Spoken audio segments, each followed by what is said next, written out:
medyo tinanghali tayo ng gising ngayon and kailangan nating mag-grind. Kailangan nating gumawa ng video. As I say, kailangan at least 3 times a week makapag-upload tayo ng video. So, yun ang gagawin natin ngayon. And ito na nga, sinabi ko na nga na late tayo nagising. And I don't know what's gonna be the topic for today. Wala naman tayong bagong items, wala naman tayong bagong gear. I don't know, hindi ko alam talaga kung ano mangyayari ngayon. So, I just wanna hold my camera para makapagsalita naman and dagdag din to sa vlog. So, bahala na mamaya.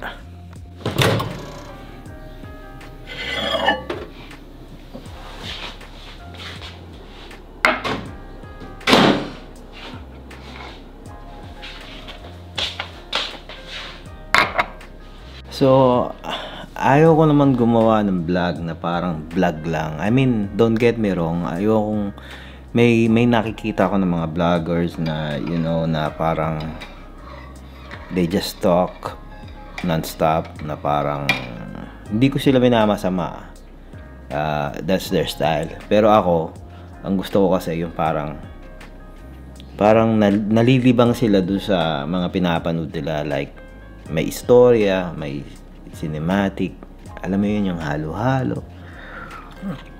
Kung pwede may action, lalagyan natin ng action. Alam mo yun, parang nanonood ka ng movie habang vlog lang pala yung pinapanood mo. Yun yung mga gusto kong nararamdaman ng mga viewers ko.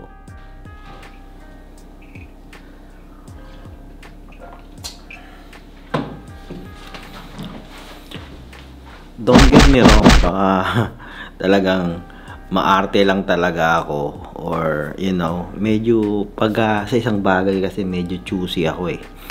Gusto ko yung parang nasasatisfy ko yung mga tao, yung mga manonood ko, parang ganun.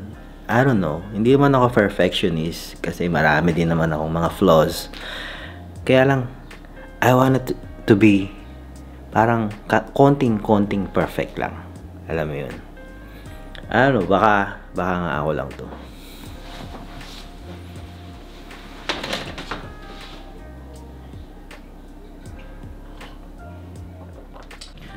So, naiwan bukas yung bintana dito sa terrace. Sobrang lamig and it was snowing kagabi. Ngayon it's raining na lang. I don't know if you can see. Yan, babaan natin yung ano para makita nyo yung snow. Nag-i-snow pa rin. So, yan. So, balik natin sa akin. So, yeah. Today is gonna be a different vlog kasi lalabas tayo. Gagamitin natin yung Canon R6 Mark II. Yeah. Sabihin ko sana Canon 6D Mark II. Yung Canon R6 Mark II. Susubukan natin yung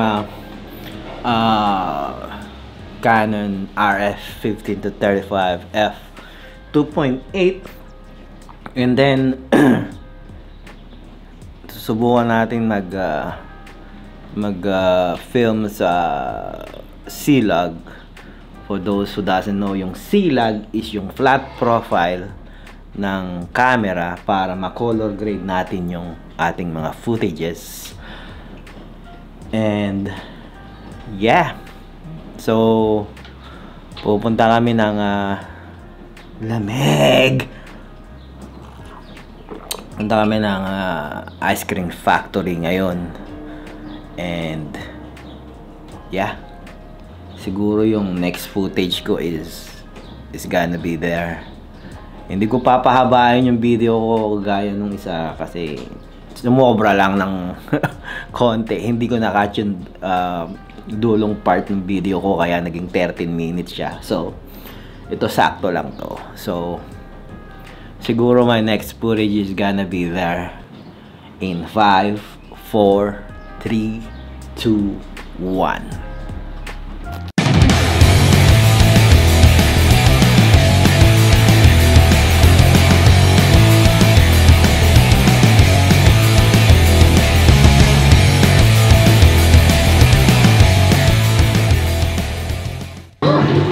So, dito tayo sa ice cream factory ngayon. Hindi ko alam kung saan kami pupunta. We're going upstairs. Kumain kami ng iba-ibang klaseng ice cream. Doon sa baba. Maingay dito. Baka makapiright ako. So, mamaya ulit.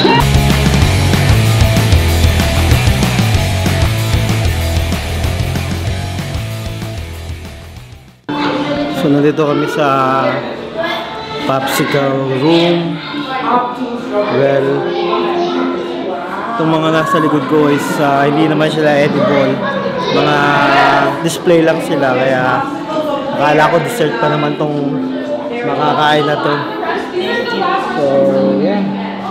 Ito yung second room na papasukan mo dito sa ice cream factory, and then we're gonna go somewhere after this.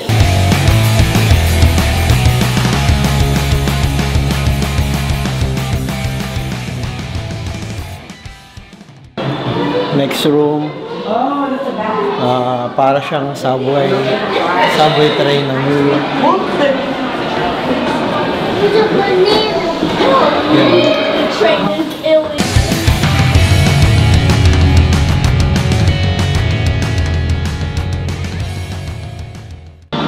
So, hindi ko alam kung anong room to.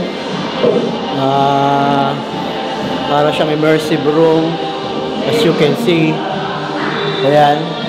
Doon kami galing kanina sa loob ng subway, para subway room. And then ngayon, dito kami ngayon sa immersive room. So, yeah, lalakad pa kami, explore pa namin tong ice cream factory. Hindi ko alam kung ano yung mga nasa likod ng ibang room. So, kita-kita tayo mamaya.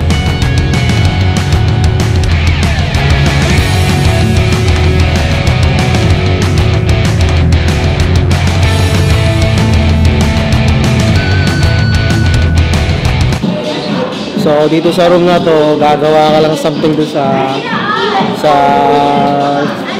magnet board. Hindi ko alam kung anong pwede mong ilagay doon. Dikit mo pangalan siguro, mga something, make a statement nakalagay doon sa pagpasok mo. So, yeah, gagawa ka lang ng something doon sa wall, and then that's it. Walang ice cream.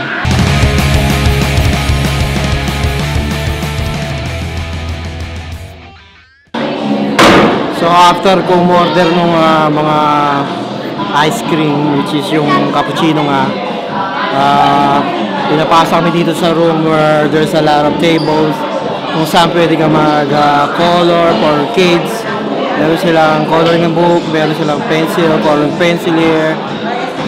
Yun yung next room na papasukin mo dito. Makikita mo yung mga different design, mga ice cream, different kind of ice cream, rainbow cone, yung mga iba-iba. So, yeah. Okay din, pero I don't know kung may kasunod pa itong kwarto na to. Kung mayroon pa kang papasukin na iba, let's see mamaya.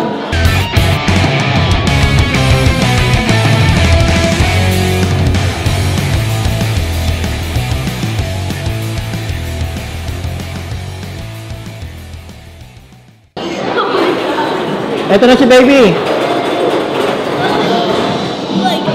So, nakita nyo yun? Pucha, excited yun. Exciting. Hindi ko akalain na ganun pala. Ang haba din pala, pero okay din. Masaya.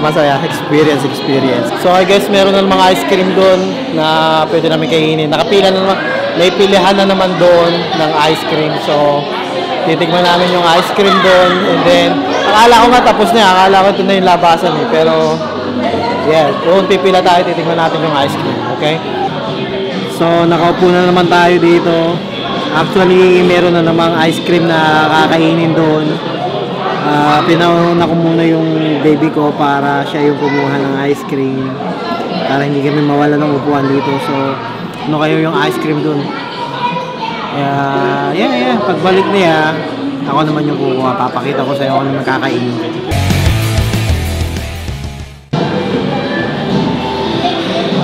Hi! Can I get a chocolate? Chocolate? Yeah, of course. Thank you.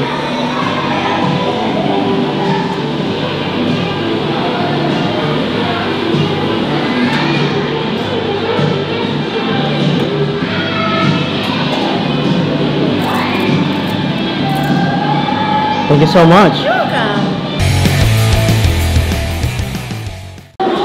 So lumabas na kami doon on the way sa isang room. Parang mirror room lang itong pinasukan namin. I don't know. Lalakad pa kami ng konti doon.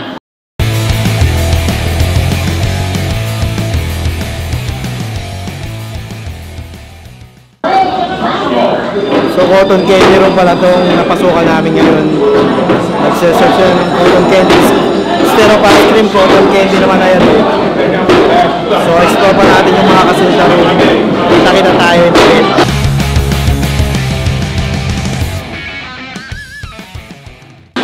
So itong kasunod na room na pinasukan namin, more on parang playground siya para sa mga bata. May swing, may mga monkey bars, may mga ping pong tables, saka kung ano-ano pa. Yeah, so while habang kumakain ka ng cotton candy, pwede kang dalhin dito yung food. So yeah, ito lang yung kasunod na room. Hindi ko alam kung may kasunod pa. Let's see, I'll see you in a bit. So papanig kami, hindi ko alam kung anong meron dito. Mukhang banyo. Banyo yata ito. Tatanggalin yung sapatos. Let's see. So parang swimming pool to ng sprinkle. Sprinkle na swimming pool yan. Mostly pang bata talaga, kaya yeah. Nag-enjoy yung baby ko. So yeah. Picture, bibili lang tayo and then pilipan na tayo ng room. So hanggang dito na lang pala yung wala na pala. So sana nagustuhan nyo yung travel namin. The next video, hindi ko alam po saan tayo pupunta, pero mag-explore tayo ng New York City, yung mga pwedeng puntahan nila. So ayun nga, nakauwi na tayo and sabi ko sa kanina, hindi natin papahabain yung edit natin, pero umabot din yata siya ng 13 minutes.